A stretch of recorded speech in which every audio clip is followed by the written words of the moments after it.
And today on the podcast, very special guest, Kristen Bell. Don't go there. Don't go there right now. What? Not right now. Huh? No. Huh? Oh, is she not coming? Oh, I'm sorry. Vow, view, vow, view, vow, view, vow, view, Vow to view, vow, vow to view, vow, vow to view, vow, vow to view, vow, vow to view, vow, vow to view, vow, vow to view, vow, vow to view. Vow to view each other's movies, even though we don't always like them, but it's okay because we love each other and movies too. Hey everyone. Welcome to Vow To View, your doof media podcast, all about marriage and the things we make each other watch. My name is Elyse Daly. And I'm Scott Daly. And together, we're the Dailies. Yes, this is the podcast where each and every week my wife Elyse and I pick out a movie or a TV show like and a booger. make each other watch them. Then we sit in front of a microphone and talk about that movie or TV show and ourselves for a little bit. Obviously, the microwave waves have been going to your brain this Obviously. week. You've been standing in front of it too much lately. Everyone tells you, don't stand in front of the microwave. Don't stand in front of the microwave because maybe the plate will explode in your face. Does everybody tell you that? Does Yeah, everybody it's the really tell you that? radioactive waves or the plate's going to blow up in your face. Go to work and everybody is like, Elyse, don't stand in front of the microwave. It's true. One of my kiddos says, Miss Daly, don't stand in front of that microwave. It's going to blow your brains out. And I say, oh, thank you, child. Thank you for saving my life today. Tomorrow I'll do the same for you. This week, we are continuing our September trip down TV memory lane. And this week we're talking about the college years, Saved by the Bell, the college years. That was not very good. No. We're talking about shows we watched in college, or in Elise's case, shows we watched on the way out the door of college. Towards singlehood, towards life, adulthood. The greatest transition. It's the greatest transition. It's the hardest. I mean, we went over this last week, but I still firmly believe that college to real life world is the biggest transition. Not high school to college. College to real world. I still haven't transitioned to the real world. I know. Yep. Elyse, you selected Parenthood. I did. And I selected Veronica Mars. Yes. And we are going to talk about those two television shows. That we are, Scott. That we are. We're also going to do some roses and some thorns. We are. But first, let's meet our contestants. Yeah, go for it. I'm seeing what you're going to do. Let's meet our contestant. Contestant number one. Who is it? Emmy. The award show. Oh, yeah. We did say we were going to talk about the Emmys. Yeah, and it's also on the script right there. I wrote thought you said you weren't going to do a script. It's right in front of you. I don't need a script. Elyse? What? The Emmys were on Monday. The Emmys, they were on Monday. That's awesome, Scott. So for the first time in what feels like an eternity, but realistically is probably 3 months, I didn't have to watch The Bachelor this week. What? So instead on Monday, we watched the Emmys. How fitting that we watched TV episodes this week and now we're watching the Emmys. Again, for TV. Yeah, almost as if we planned it this way. Almost as if the Emmys planned it. Ugh, they must listen to Vow To View. They probably do. Those Emmys. Yeah, all of the Emmys. All Emmys. All of them. All of them. Joe Emmy. Joe. Gene Emmy. Even Ralph Emmy listened to our show. Emmy. And nobody likes Ralph Emmy. No. Who likes Ralph anyways? Elyse, what did you think of the 70th annual Emmy Awards? You know, I liked them. Colin Jost and Michael Che, I just really appreciate their humor. And I think it's like that dry, sarcastic. Most of the time, the humor is just in Colin Jost's face while Michael Che is just staring at the camera. And after he just said something that you have to think about, did he really just say that? And Colin Jost is like, yeah, man, he just said that. What are we going to do? I just think it's great. And it really frustrated me that people were saying that they weren't funny. I think that they're funny. Did you not think they were funny? I think they're funny on Weekend Update. I think they were terrible hosts. I mean, the beginning was good. They liked the They weren't beginning. in the beginning. Their like opening monologue stuff I thought was funny. They gave them like 2 minutes to do a monologue. Yeah. They opened the show with people that weren't the hosts because the hosts couldn't sing and they wanted to do a musical number, so they did other people. Which again, I think here's the deal. I think that they misrepresented who the actual hosts were. I don't really think it was Colin Jost and Michael Che. I think it was Saturday Night Live. It was an a episode of Saturday Night SNL Live show. that happened. And it was a bad episode of SNL. It wasn't good. It was bad. The first number, I did like the musical number. I did. The Maya Rudolph stuff and that's like the Fred only thing I Armisen. liked because I love Fred Armisen. See, Fred Armisen was genius. Yeah. Maya Rudolph, not so much. Don't I really you just wished. Don't you talk bad about Maya. I can talk bad about Maya if I want to talk bad about Maya. So the ratings for this award show were at like historic lows. It was Yeah. 10% down from last year. Do the Emmys need Give me the facts, Scott. All of the facts. do the Emmys need to do something to make people want to watch the Emmys again? Because nobody is watching the Emmys. You know what? No.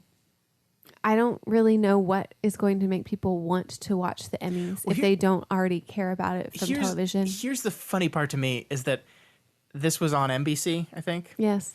And basically NBC was handing out awards that were signaling the death of NBC Yes. because this Everything is streaming year more than services. ever, Netflix, HBO, I mean, those guys dominated. I think HBO normally dominates the Emmys. It has been that way for a very long time. Mm-hmm. This year, Netflix tied them. They got the exact same amount of awards. So Netflix had a big night. And then Marvelous Mrs. Maisel. Yeah, which was an Amazon show. Yeah. Let's just say how wonderful that is. That is the Gilmore Girls creator. Yeah. She is back at it. It's a fantastic amazing. show. Yeah. Everyone should. It's on Amazon Prime. It's a fantastic show. It's so funny. It's so sharply written. I love just about every piece of That's where it. Scott got my nickname from. Yeah, I call Elyse Midge because I thought it was hilarious. Yeah. So. So, one day I'm just going to be a comedy person that's just standing up in New York and I'm just going to be singing a song. What are you doing? I was trying to do my Midge accent and I think I blew up the mic. I have a question. Yeah. How come whenever you do accents, you do them at a register? Like it's a much higher volume than your Because I normal feel speaking like voice. if I'm doing an accent, I just might not be heard.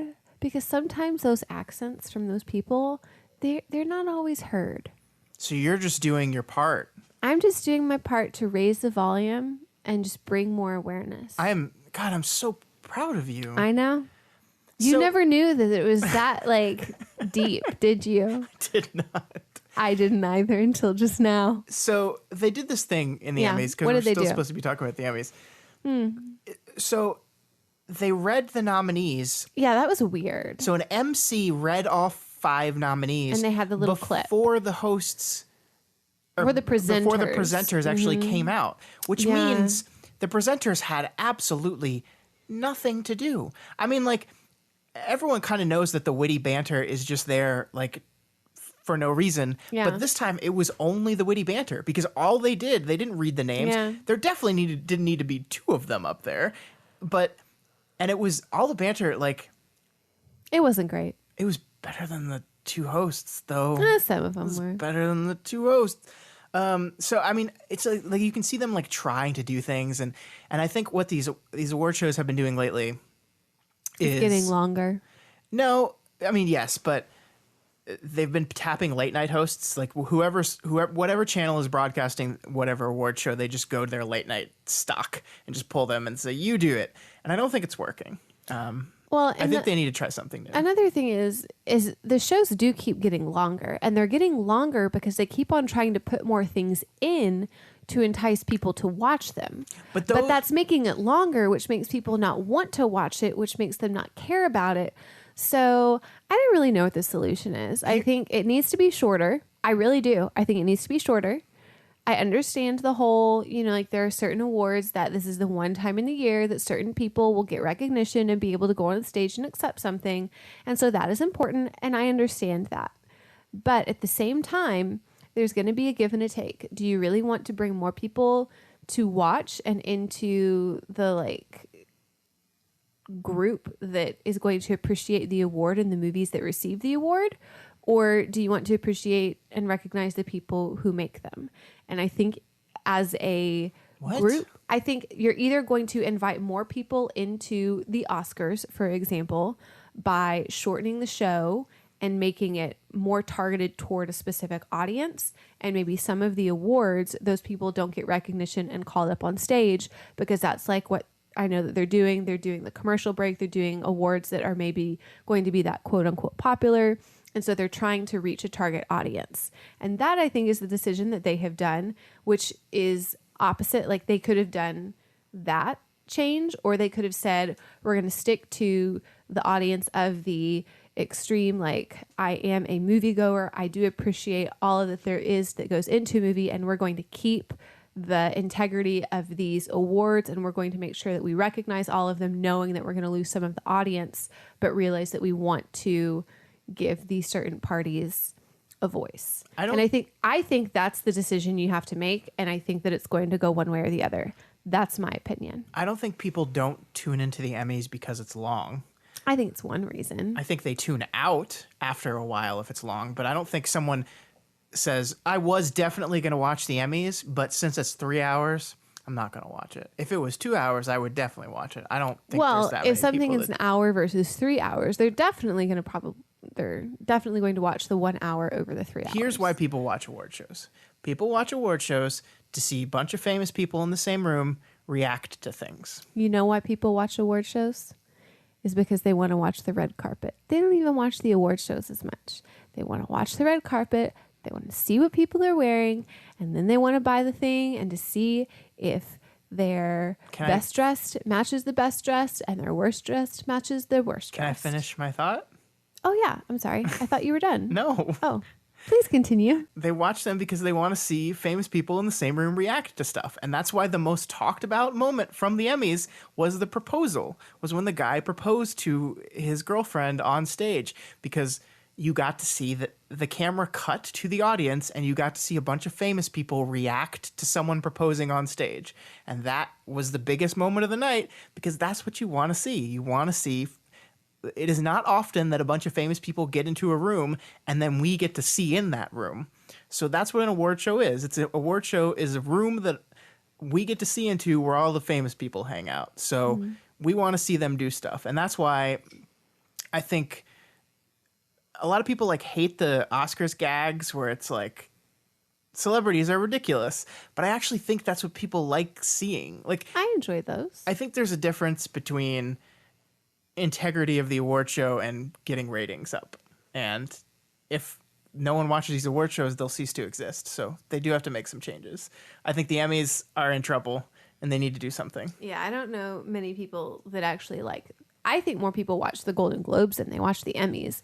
The Emmys are just not even an awards season. Well, it's just it's weird. It's just this weird thing with television that like TV is. Yeah. I mean, especially now, TV is so different, and like it's shows come on a different time. Like movies, I feel like there is an Oscar season, like there is an awards season for movies. Yeah. So like like the lead up to the Golden Globes, the lead up to the Oscars is much more profound. The Emmys are on in the middle of September. And then there's the daytime Emmys and the creative arts Emmys and then the like regular Emmys. And there's so many Emmys that I just kind of, you're right, I don't really know which Emmy is which Emmy. Well, they're all the Emmys. It's just when they broadcast I know, stuff. but like there's just too many. Too many Emmy? Too many Emmys. So you should think there should be less awards given out. Yeah. Here's the thing. Here's why I agree with you on that. The limited series awards have become bullshit. Sometimes the limited series turn into multi-series. Exactly. Like American Horror Story runs every year as a limited series thing. And it's like, come on, you've been on for like 10 seasons. But they change it every season. It's limited to that one season. I think the Emmys have failed to update their categories for the new world of what TV is today. Because like Pretty Little Liars was Big Little Lies. Yeah, sorry. Big Little Lies was a limited series. That's what they called it when it came out. It was like Big Little Lies, the limited series, and now it's getting a second season because it's popular. So these like, I'm like props to the showrunners for finding a hole into being able to get Awards. They have a much better chance to get awards if they put into the limited series category, and they do. And then even at that, it's the first season. If you're a big hit, you'll get a lot of nominations and you'll probably get a lot of wins. Your last season that you air, you will get a lot of nominations and a lot of wins. So it's just the cycle between what are the new shows? Oh, yep, they're great. Let's give them an award. And then which ones are leaving? Okay, yep, let's give them an award. You know what I'm thankful for, though? What? Me? Sure. Oh. I'm thankful that there isn't like a Modern Family situation going on anymore. Modern Family won the Emmys every year. Every year it won. It won the Comedy Emmy like every year for like 6 or 7 years or something. And that we don't really have a Modern Family right now. Actually, I thought every family is a Modern Family. Actually, this year's awards were fairly spread out. I mean, Mrs. Maisel did good. Barry did pretty good. But like there wasn't like anything where I looked at and said, "Oh, this is going to be the thing that is going to dominate for the next 6 years in the most boring way possible." So that's the Emmys. Did some things right, did some things wrong. And you know what? We've got the solution. So guys, here's the solution: make them shorter. Consolidate. Make them shorter. I don't agree. I think we do. I think we agree. Scott, we agree. Okay. Yep. At least it's time for the most exciting moment of the week. Oh, or the worst moment of the week. Both. Both moments of the week. It's time for Roses and Thorns. Roses. Every rose has its thorn. Has its thorn. Just like every night has its dawn. Dawn, dawn, dawn. Every cowboy sings a sad song. Every rose has its thorn. Yeah. Jesus. Elyse. Yeah. What's your rose this week? So I was really excited that my older sister, she came into town. It was her birthday on Sunday, and she didn't come into town for her birthday, but she came into town. I hadn't seen her since July. And so that was exciting. And then my little sister is coming in town too this weekend because you're leaving me for a while. That's why she's coming? Yeah. I didn't know that. I thought you just come and hang out. Well, she's coming to hang out, and then we chose this weekend because you weren't going to be here and I was going to be by myself. So now I'm not going to be by myself. Well, that's good. Yep. So that was what was great about my week, and was going to continue to be great about my week as we're moving forward. Yeah. That sounds great. I'm really excited about it. Good. I love sister time. Sister. You know that song? Yeah. That TV show? Yeah, I know. Because we're all on TV now. I don't think that show ever won an Emmy. Yeah, I don't think so. Probably never even nominated for an Emmy. I'm going to say definitely not. I don't know why. Those Maoris. They're so good. Tia and Tamara. Yep. Sister. And then smart guy, Taj. Okay. Anyways, Scott, so that was what was good with me. Mm-hmm. What's been so wonderful for you this week? What was your Rosie? I'm kidding. I am going to Fantastic Fest. We're recording this on a Wednesday night. I'm going to Fantastic Fest tomorrow morning. I'm going to be there for a whole week. I'll be back next Friday. But that's not my rose. My rose is the cookies. The cookies. The cookies. So tell. My wonderful wife, Elyse. Yes. The most wonderful wife that anyone could ever have. Hold on, let me flip my hair back. Yes. Every year I go to this film festival and I leave her for a week and she sends me with a care package. I do. So I don't forget that I love her. I presume that's the reason. I don't really understand why you're so nice to me. But just because I love you and I want to help take care of you. And I know that there are things that you haven't. So she sends me a care package. Yeah. It's got snacks in it. It's got emergency because, guys, film festivals are like germ. Did you go get your flu shot today? I did not. You need to go get it on the way out of town tomorrow. Film festivals are like germ paloozas. So I get some emergency and then I get some 5-hour energies to keep me energized. But this year, Elyse decided to put something a little extra in my gift bag. Which he has not actually seen what all of the other things are in there. That'll be a surprise for tomorrow. Yeah. But there was one thing that I had to make early so that I didn't have to make it tonight. The cookies! Elyse makes the best chocolate chip cookies. They're brown butter chocolate chip cookies. Ever. The secret is browning the butter. Ever. And choosing some high quality ingredients. Ever. These cookies are so fucking good. And I'm getting a bunch of them in my basket tomorrow. You are. Maybe not as many as we thought. Yeah, because you kept eating them. No, you kept eating We them. both kept eating them. Anyway, so you're getting some homemade cookies. Yes, and I'm very excited. That's the highlight of my week is the homemade cookies. Yeah. Can't wait.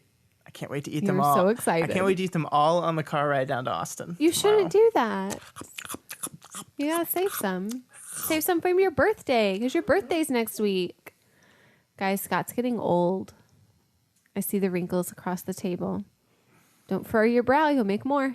We'll go do face yoga. I'm not doing face yoga. We're going to do face yoga. It's the most ridiculous thing I ever heard. It's going to work.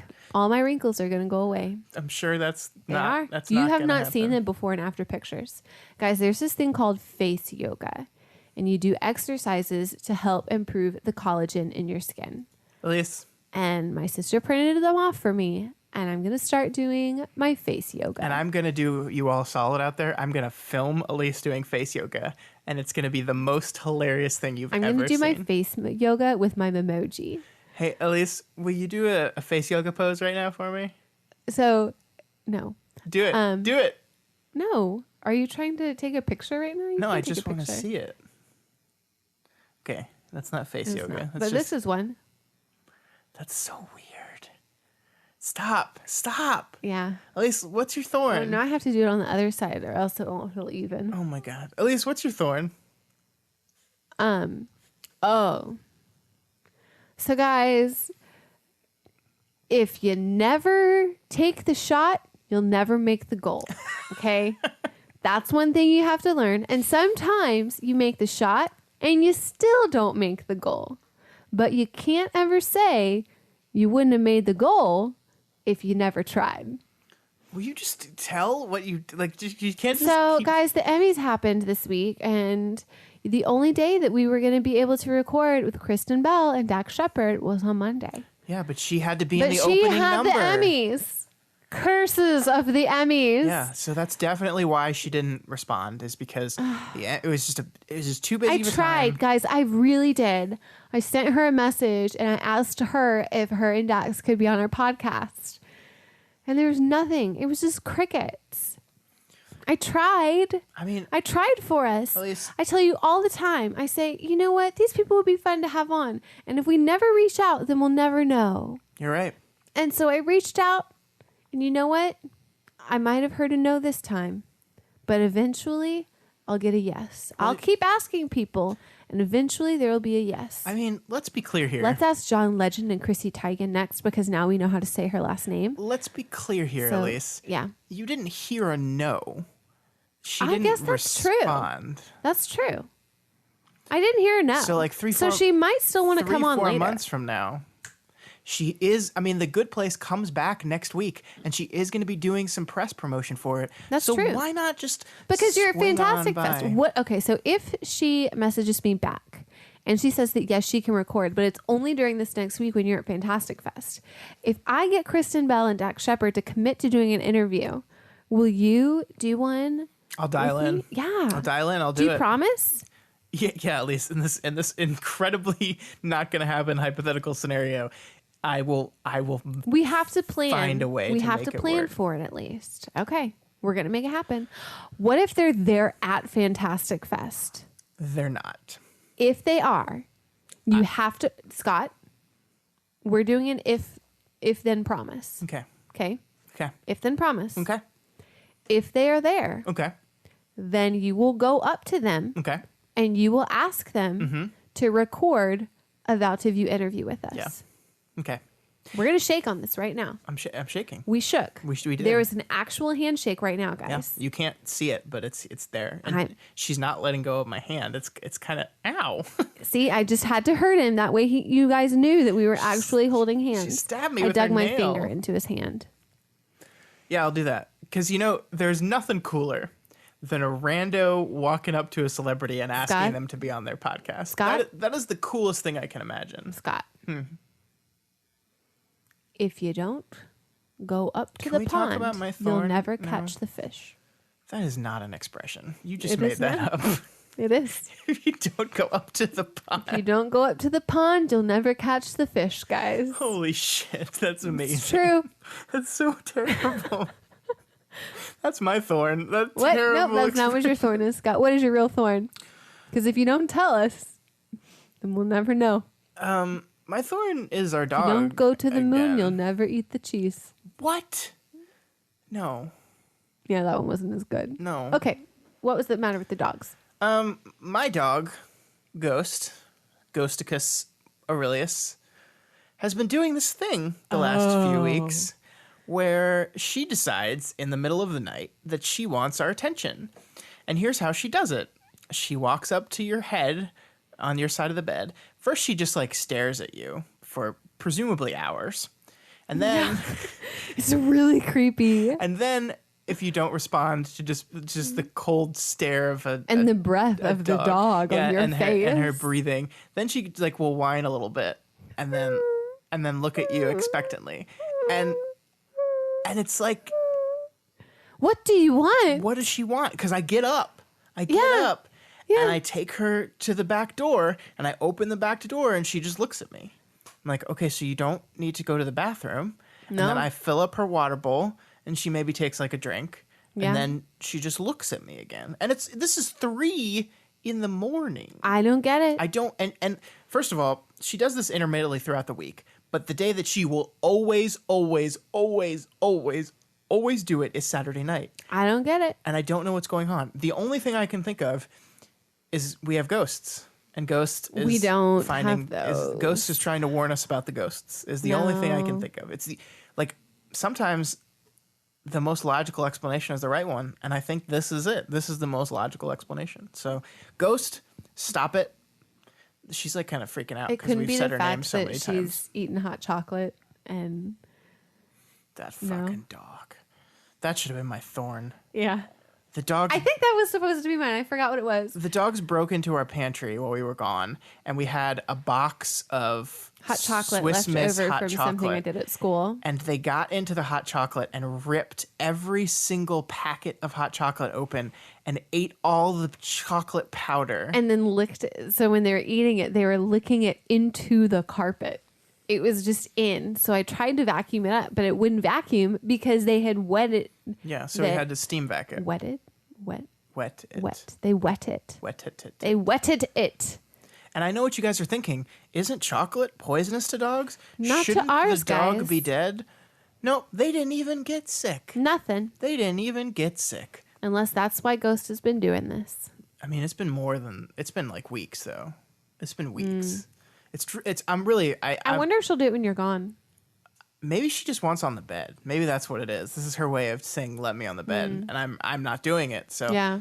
as soon as I leave, you'll break all the rules and let her on the bed. I so. never break the rules. okay. That's not like me. All right, so those I'm a were rule follower. those were our roses and our thorns and our Rosies. Emmys, and now it's time to talk about the main event. It's time to talk Yes. about these television shows. Yes. And You know what? This is just a total coin toss. It's not a worst first. It's not best last. These are just both good shows. So you want to go first, Scott? I am going to go first. Okay.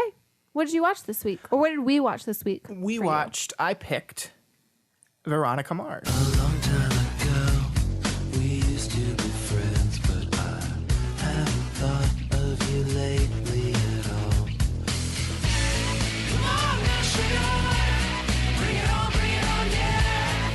Just let me win.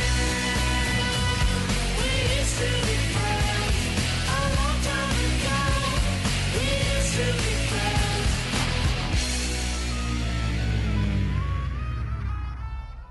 This is Yeah. a 2004 television show that ran for 3 seasons. It was created by Rob Thomas, who you might know from his time on Matchbox 20.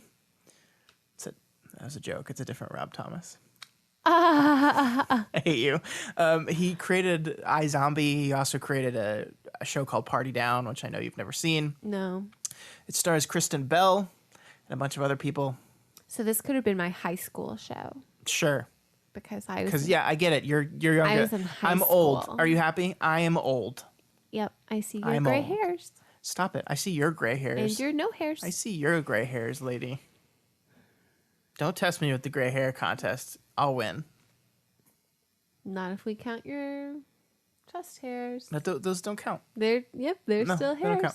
Anyway, Veronica Mars is a show that I got really into in college when it came out. What?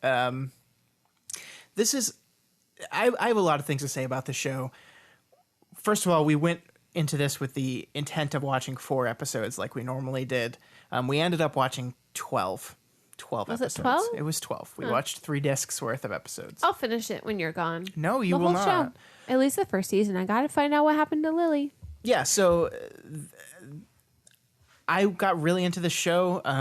I think, Veronica is a character who I have a lot of things to say about, and we'll talk about this as we go through it. But when I first watched the show, Veronica was kind of like a total like power trip for me because she is just this person that like she gets what she wants, and if you step on her, like she'll step back. And like she always figures out a way. Like if someone screws her over, she'll always figure out a way to screw them over back harder.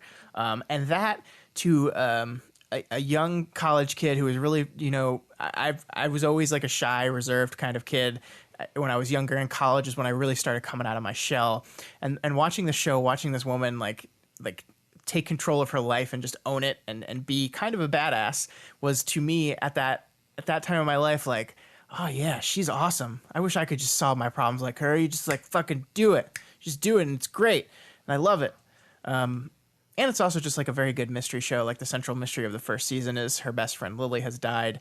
Yeah, that's the only reason I want to watch 12 episodes and more is because I got to find out what happened to Amanda Seyfried. I would just like everyone on the Discord to say to know that I called this. I knew you were going to do this. You enjoyed the show, but now you're like, no, I only watched this many episodes because I just needed to find out. I enjoyed the show. I won't lie that I didn't enjoy the show. You're making excuses. But I'm saying the reason that we have continued to watch it instead of waiting until what show do we want to actually watch throughout until the whole end of all of this. The reason we kept watching is because it was a mystery, and I want to find out what happened to the mystery. And it's such a fascinating mystery. Start a mystery show and then it just be, oh, we're just gonna watch 4 episodes. What happened? No, you can't do that. Sorry. Anyways, so, Elyse, tell me what you tricked me. Tell me what you think about this show. I really like the show. I told you I saw the movie a couple of years ago. Or Yeah, and whenever apparently it you first don't came out. remember it at all. I don't remember a whole lot. I think that the character Logan was in it, and he was some like army, naval, something officer. And I'm pretty sure she ends up with him in the end. So I'll see how that kind of transitions from, what's his name? Duncan, is that right? Duncan Kane is her ex that broke up but with I think her right before Lily died. I think she ends up with Logan, if I recall correct from the movie. And I liked the movie. And the whole reason that I watched the movie was because my little sister had come to visit me one time, and the movie had just been released, and she had actually seen all the episodes of Veronica Mars, and so she talked me into watching it, and I thought, oh yeah, this is cool. And then I always wanted to go back and watch all of the seasons, but I never did. And then by the time that I wanted to, they weren't streaming anywhere, and so I never got to watch it. But I like the show. I like shows with strong female leads. That's just something that I like. Yeah. And so this definitely has a strong female lead. I like the whole investigating sort of thing with it. I like all of the supporting characters. Who's your favorite? I really like Wallace. Wallace is my favorite. Wallace is just fun. Wallace is great. I like Wallace a lot. You didn't get to really see Weevil kind of come into his own. I do like him so far too. Yeah, he's kind of been a backseat character, but he really... Duncan is my least favorite out of all of the supporting Yeah, Duncan's ones. kind of lame. Yeah. My favorite... Of course, is Kristen Bell. No, my favorite's Keith Mars. No, you told me your favorite was Veronica Mars. Yeah, well, you said the supporting... Of the supporting characters. Yeah. So of the supporting the dad. The dad's a funny guy. And I think he's got I think lots the of dad dad jokes. I think the dad is definitely a lot. I appreciate the dad a lot more on this rewatch than I did the first time I saw it, because I'm much closer to the dad's age than than I am to Veronica's age watching this now. Yeah, how about that? Yeah. So that, You look kind of like him too, up on top. I get it. Okay, I'm old, I'm bald, I got gray hair. Is this like make fun of Scott week? Is that what we're doing? You look so nice with your freshly shaved beard and head. Thank you. Yeah. I love the show. I love the show really so good. much. The thing that I wanted to talk about with Veronica is 21-year-old me, whatever age I was when I started watching this, 20, 21, somewhere around there, totally saw her as this badass person who doesn't take shit from anyone and is awesome. Here's the secret to Veronica Mars. She's actually kind of a bad person. And I think that's what the show does so well is it's kind of like a power fantasy, but then you see how destructive she is with it. Like, she destroys people, and she has decided that the world has turned its back on her, and she has a complete inability to turn away from the thing. She has a complete inability to listen to people who know more than her. She talks to experts in fields about certain things and then decides that, no, they're wrong. I'm right because I'm Veronica. And she kind of just destroys people everywhere she goes in search for the truth or the truth that she feels she's owed.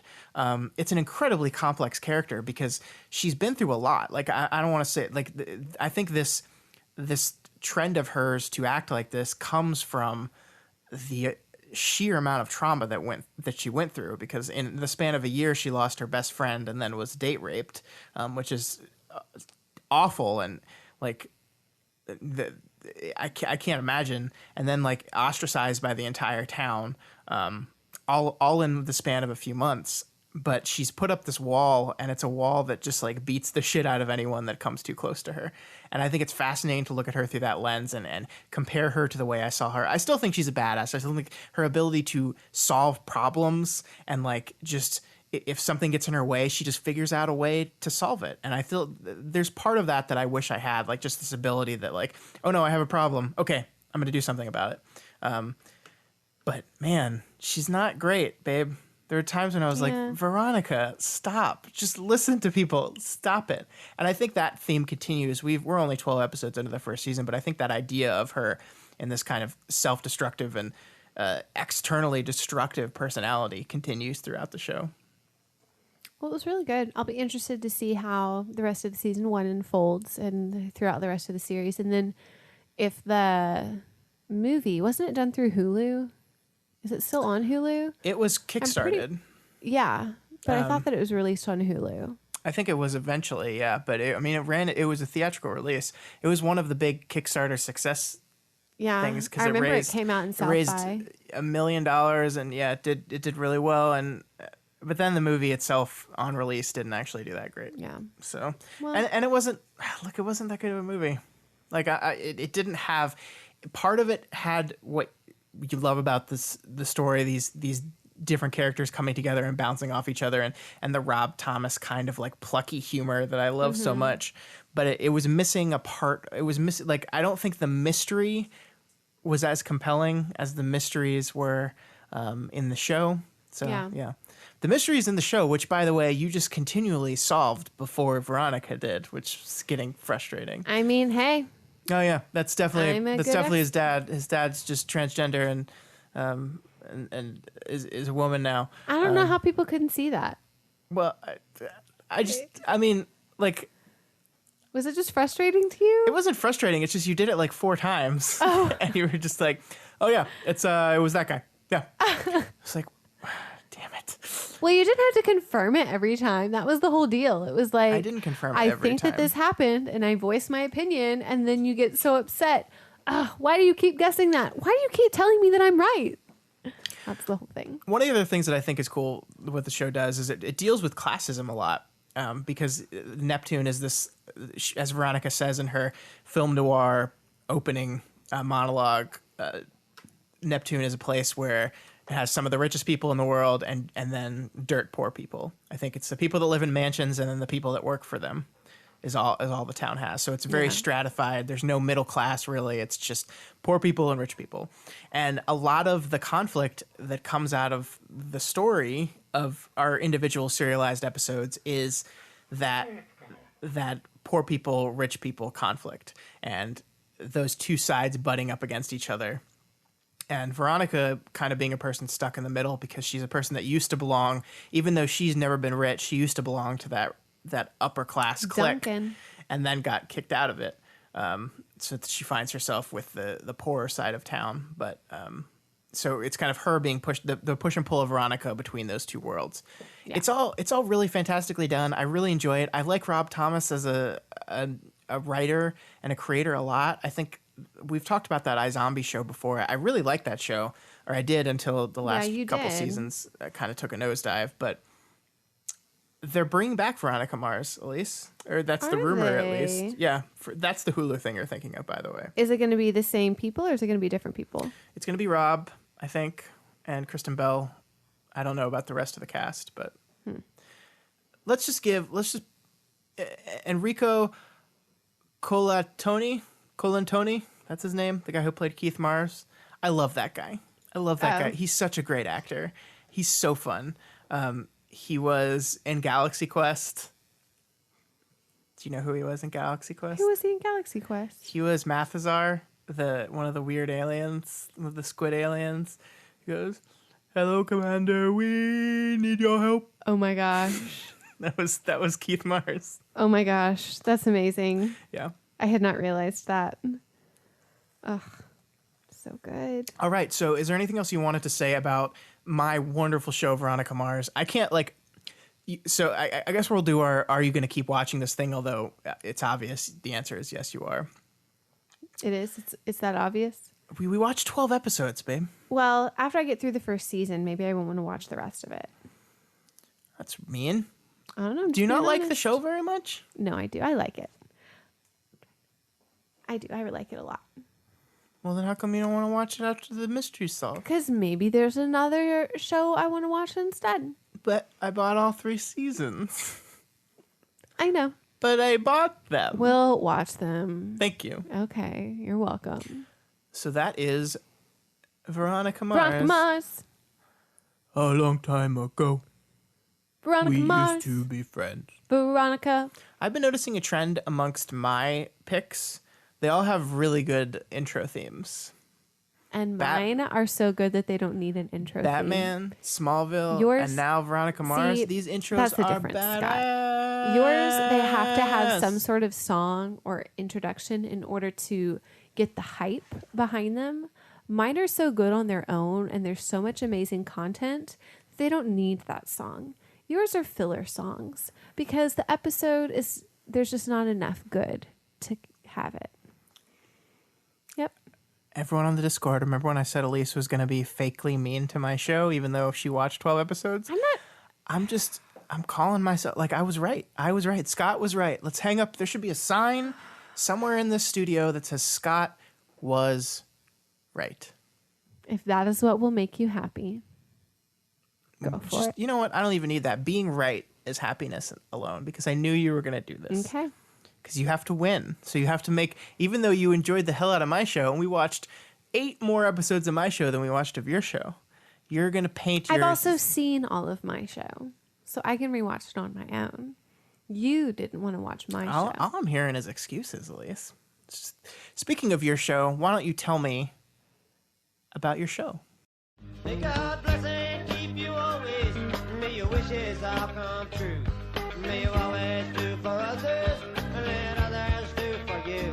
May you build a ladder to the stars, climb on every rung, and may you stay forever young. So the show that I chose was Parenthood, and that came out in 2010. There are 6 seasons. It was developed by Jason Katniss, who is also known for Friday Night Lights, which is another show that I really liked. Did you say Jason Katniss? Katniss. It's an M. Cadams? There you go. Cadams. Whatever. Just flip the 2 letters. It's fine. I just thought you said Katniss, and I was like, No, I didn't say Katniss. Katniss. No. Cadams. I think Jason I Cadams. think it's Cadams, but Cadams, whatever. It's Jason. he made Friday Night Lights. That's the He important did. thing. He made Friday Night Lights. And so two of the producers that were on Friday Night Lights that have also done a lot of other shows that together as a duo I like are Ron Howard and Brian Grazer. And I think that a lot of the shows that they do are very family oriented. Not that all of them are, but the ones that I really like that they do, and then I rewatch it and I'm like, oh, it is a Howard Grazer thing. Do have that like family values or like just some sort of like realistic connection that you have to all those characters. And so evidently he had seen, the show Parenthood from way back when, the original. Wasn't it a movie? It was a movie and a TV show. I didn't know if it was a show. Okay. Yeah, I thought I read that right. That it was a movie and a TV show. And then he decided that he wanted to remake it into a more modern day version. And so he called both of them up. He kind of pitched the idea to him. And they decided to let him go it. And so it's a show about a family of 4 children. So they're all adults. And you learn about their family dynamic with their parents, who are also central characters, and then their family dynamic as well throughout all 6 seasons. And a lot of the people that are on the show from Friday Night Lights were actually cast on Parenthood. So that's why I saw Parenthood, I think, before I started watching all of the seasons of Friday Night Lights. So this is the first show that I ever saw Michael B. Jordan in. He's in the first season. We just didn't get through far enough of it. Yeah, I was about to say, I was looking at the cast list and I was like, there's tons of people in it that are from there. So also another person that I watched show that was very popular with her in it, Lauren Graham. So that was another reason that I watched it, was because I loved Gilmore Girls. she's And the so elder mom- Gilmore Girl. Yes. So the mother from Gilmore Girls is one of the adult children of the Braverman family. And so it's one of those shows that is just really raw. And I think I like really raw television because there's a lot of stuff that's on TV. Like you have the news, which is very depressing at times. You have all of these shows that are really happy and not necessarily realistic. But then you have a show that it paints a real picture of the struggles that people have. And it also does it in a way that is respectful and makes you care about those characters a whole lot. And you really do feel like you're part of the family. And so I could not tell you as the seasons progressed how many times that I started to cry. And when the show This Is Us started advertising that it was going to become a new show on the NBC network, they'd advertised it as the people that were behind Parenthood. And I think that there's a lot of the similarities to the connections that I have with the characters on This Is Us now that I had with the show on Parenthood. It's different because I think their family dynamic on This Is Us is very different than the family dynamic that's on Parenthood. They struggle with some of the same things, but some of different as well. But it's really good. I think it just, all of the actors that are on it, like the core actors, are just phenomenal. Christina, I never really liked her character, but that actress does an amazing job at, I think, a really tough role to be the mom in that family that struggles with having a child that was diagnosed with autism, Asperger's, because when the show originally came out, Asperger's was still referred to as its own, like under the AU, but its own separate entity. And then later, one of the reasons that I like really latched onto the show was that there's a character that goes through breast cancer towards the end of the show. And it was the exact same time that my aunt had breast cancer. And it was just like, it was one of those things that was hard for me to watch because I saw exactly how someone that was going through this feels and what it does to their family. And then knowing that that was happening at home with my aunt too, it was just like, you are so invested in these characters that are not real, but I emotionally get invested in things that I watch anyways. Like Grey's Anatomy. I just bawled my eyes out on a couple episodes on that too, in high school and college. And it's just, I don't know. Shows really get to me, but especially this one where like you see the love that they have for their family just in their own little family unit, and then the love that they have for the like larger family picture. And it's beautiful. And that's why I love it. Yeah, it's great. Yeah, I mean, these are, it's a different kind of storytelling, these type of shows. It is very character focused. There's not really a plot per se. It's just more we kind of meet these characters in this family, and then we just like throw life situations at them, and we just kind of see how they react to them. And that's, I think, why these shows are so popular and successful, is because they do feel very real. I mean, it is absolutely a dramatized version of life, but it is people dealing with things that people in everyday life have to deal with. I think This Is Us is a little more gimmicky than this show is, because they use the time travel gimmick, and then it's the flashback structure. But I mean, it's really just like family. And this show reminded me a lot of that movie Family Stone. I don't know if you remember that movie. I do. It's just like there's something like, you watch a show like this where everyone's like close with the family's close together. I think they do like a weekly dinner or something out on the porch or something. At least, and everyone's close together, and they have their inner family problems and dramas, but like because it's not real, like it's able to construct this cohesive family unit that I don't think probably exists in real life. It's just like no family is this family, you know. But it gives us something that we like. You watch the show and you kind of think, I wish my family was like that. And I think that's what helps endear you to the characters. And I'm not saying my family's bad. I'm just saying this is like the designed to be like the perfect version of a family. How a family is supportive. Right. Yeah, I agree with that. And I not think that they don't have their own struggles. No, I don't think they that you absolutely saw do. There's a lot of stuff that happens. And what I do appreciate a lot about the show, and I'm sorry I interrupted, I'll let you go again, is that because there are so many different families, because there's this central family, and then each of the 4 kids has their own family, and each of those 4 families is very different. Yeah. You know, you have the one that has the oldest brother who is just very, you know, like Peter's going to be the one that is just to take charge. And so he married the quote unquote perfect wife, who then they have, you know, their 2 children. So their older daughter, and then they have their son. But then you have the kid who has a disability, and then seeing the perfect family deal with having a child with a disability that they didn't plan for and having to process. And that is so realistic to right now, and they do it so well. And then you have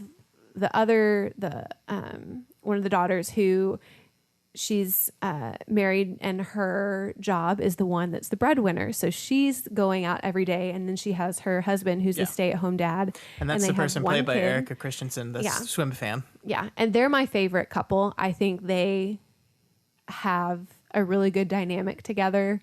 And I'm not going to go into all the stuff that they go through the whole show, but I really like that little family unit. And then you have the younger brother, who is considered to be the family screw up, who is just kind of having life to the beat of his own drum. Yeah. He's drifting through life because he lives on a houseboat. And then finds out that he has a kid, and he didn't want a kid with his girlfriend. And then, he ended up having one with someone that he used to date. And so now he's having to deal with that. And then you have the mom or the youngest daughter, who is now a single mom with 2 kids that are teenagers, and the dad is unsupportive. And it's nice to see that they're thinking about having different family dynamics, and they don't cover every family dynamic that is present in today, but they're realizing that there's not the cookie cutter. And so even though this entire family has a relationship, they're going to try and help us see that it like all works together. Yeah. Anyways. These kind of shows bother me sometimes with that. Why? Because They're trying to check too many boxes. I feel like it's like, yeah, they feel designed in a way that some other shows don't feel designed to me. But the thing about it is, I can't help but like it anyway. Like Yeah. I saw the previews for This Is Us, and I was like, no, I don't want to watch another one of these manipulate you into crying every week shows. But it makes you feel so good. But the characters are so well drawn, and the drama they go through is so well structured that you can't help but be taken along, even if in the back of your mind you know that like this four children family was like designed to check different boxes, and like, Yeah. okay, we got to check this box with this two one. boys, two girls, Right. and yeah. Right. I mean, like it feels very these type of stories feel very manufactured, but the fact that the writing and the performances are so good, it allows you to get over the fact that it's manufactured. And Yeah. like, I found myself falling in love with This Is Us, despite my best attempts to avoid it. You tried to not watch it with me, I and did. then you got sucked in. I did, and that's because, first of all, This Is Us is amazing because Sterling K. Brown is one Yeah. of the best actors working today. And Except in Predator. okay, But well, we won't go there. I think he was good in Predator. I didn't like his He was character. chewing the shit out of the scenery, and it was wonderful. I don't think he is the reason that movie was bad. But anyway, no digs on anyone else in This Is Us. They are all wonderful performers. I like them all. Sterling K. Brown acts circles around them. He does is steal the show. far and away the best part of that show, and that's why I love that show. But I mean, the same thing kind of happened to me here. I was kind of initially hesitant to get into the show as we were watching it, because I felt like it was another one of those manufactured like 4-quadrant drama make you cry shows. And look, It ends up being that. it is. Yeah. I think it absolutely is that. But again, the writing was so solid, the performances were so great, that you stop caring Yeah. about the construct of the show, and you start caring about the characters. And as soon as you get to that point, you're in. It doesn't matter Yeah. anymore. Like, it doesn't matter if the show is manipulating you. It doesn't matter if it's like, I'm really resistant, as much as I've been saying this, I'm really resistant to the idea of complaining about movies or television shows as manipulative, because I think all storytelling is manipulative. Like, that's what it is. It's manipulating you to feel a certain thing using narrative devices. That's what it is. Not to say that there aren't some things that feel more so than others. But man, I mean, I think the show's great. I really think it is. And I might get tired of it after a while, but I want to watch more of it. It's just, I like Swim I Fan. mean, as the seasons go and you start to like certain couples and certain characters more, because of obviously they get more attention, and then you see what happens, Yeah. and then it goes to the other ones, and it's just like it pulls you so many different directions, and you are legitimately invested in and care about every single one by the end of the show. And like, for example, Peter and Christina, they're my least favorite couple, but by the end of the show, everything that they have gone through, you are so invested in what they have had to overcome that it's like, I don't care that they're my least favorite. Yeah. I just like, I'm crying with them about what they're going through, because I've seen what you've done before, and I may not have liked you as much, but the fact that you're struggling through this now, Yeah. and you're still as solid as you were before, like, that is incredible. And so it's just, I think it's nice too when it's these shows that you know that your life is not perfect, and you know they're maybe not going through the exact same thing as you, but it's nice to feel as though someone else is going through life too. And I Yeah. think that speaks to what movies and TV shows, like the power that they have over helping people process through what they're going through. Yeah. Especially with, like, I go back to the Asperger's, because this is one of the first shows that really broke apart and showed on screen what the whole process was for a family, and they brought a lot of attention to that.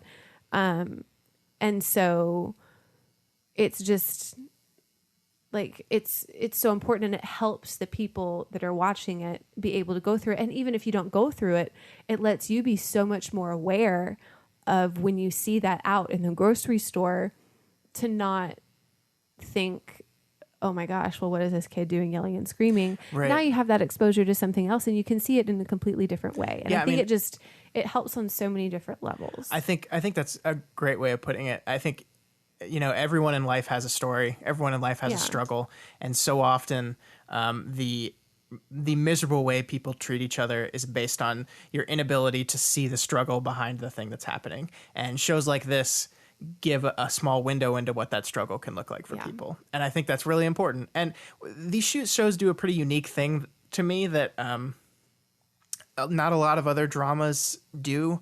Like when I'm watching a movie, like I'm there for the conflict, right? Like conflict is what makes stories go. Without conflict, there's nothing. And so you're like, as you can see where things are going to go wrong and where things are going to go bad, there's a little bit of excitement attached to that. These kind of shows, you get to a point where you care so much about the characters. Let's just watch him drink iced tea. Well, yeah, like it's just like you get to a point where you're just like, man, can't they just be happy for just like a little bit? Like, does this person really have to get sick? Does this person really have to die? Does this relationship really have to end? Yeah. And of course, yes, the answer is yes, it does. That's life.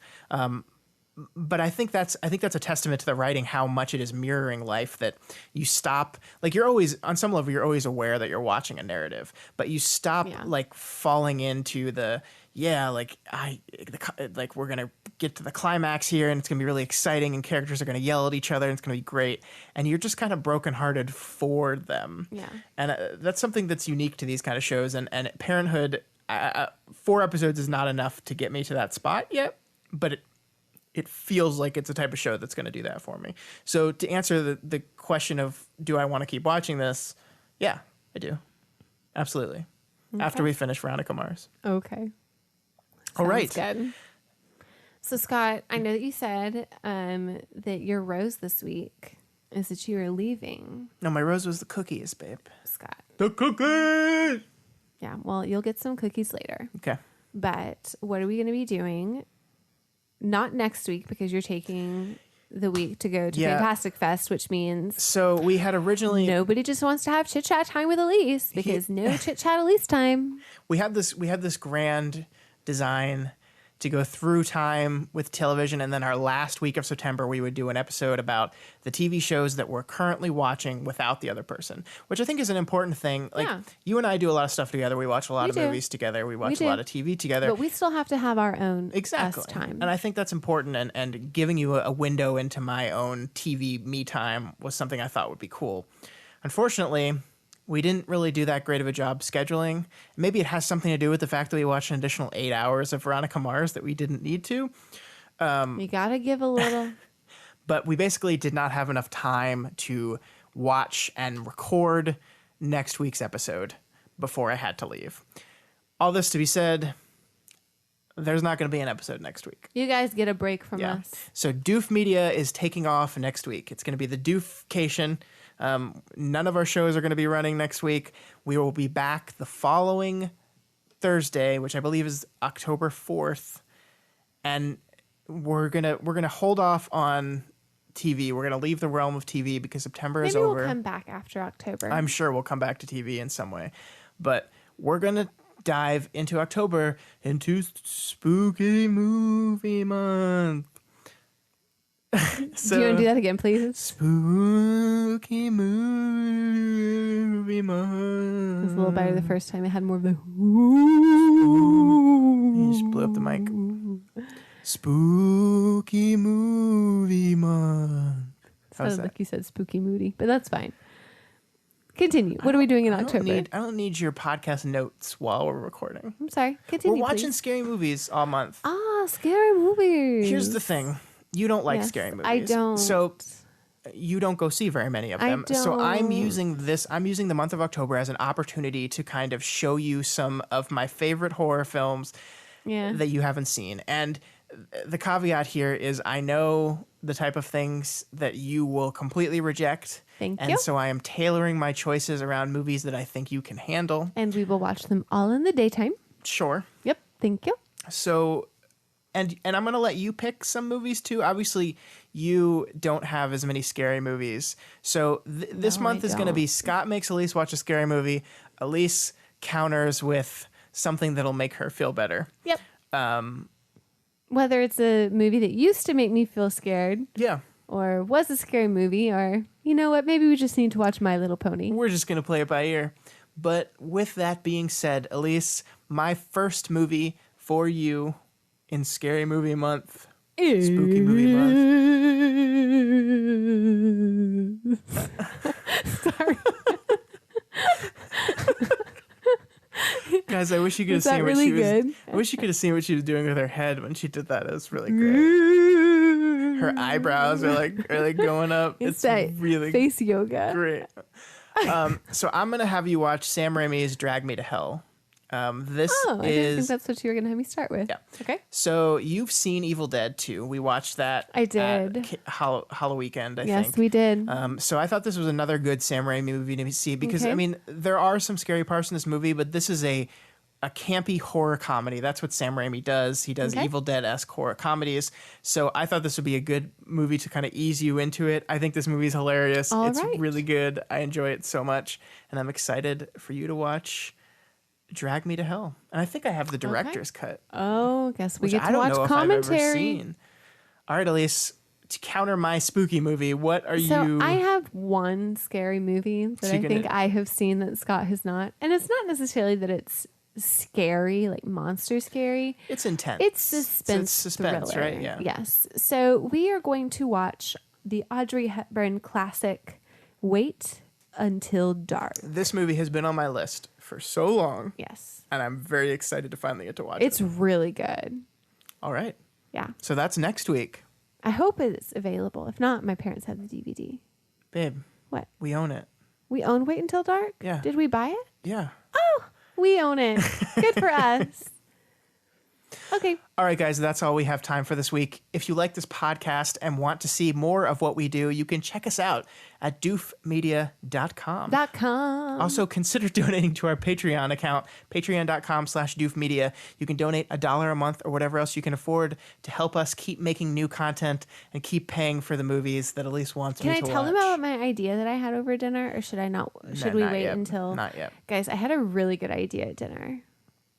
I'm just like really good at strategy. So mean. It's so mean to just I know. say, guys, I had a know. really good idea and you don't get to hear about it ever. Scott told me no. It's all Scott's fault. Yeah. I just got to listen to Scott. All right, guys.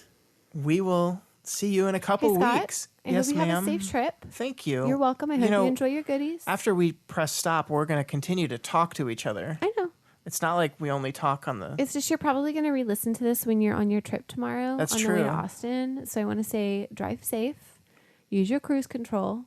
Don't be the car that gets pulled over. Be the car behind the one that gets pulled over. God, you have so much good advice. And you need to bring me back a soy boy, please. It's Thank a coffee. you. It's a coffee. She wants me to bring her coffee. A soy boy. Thank you. Hey, Elyse. Uh-huh. I love you. I love you too.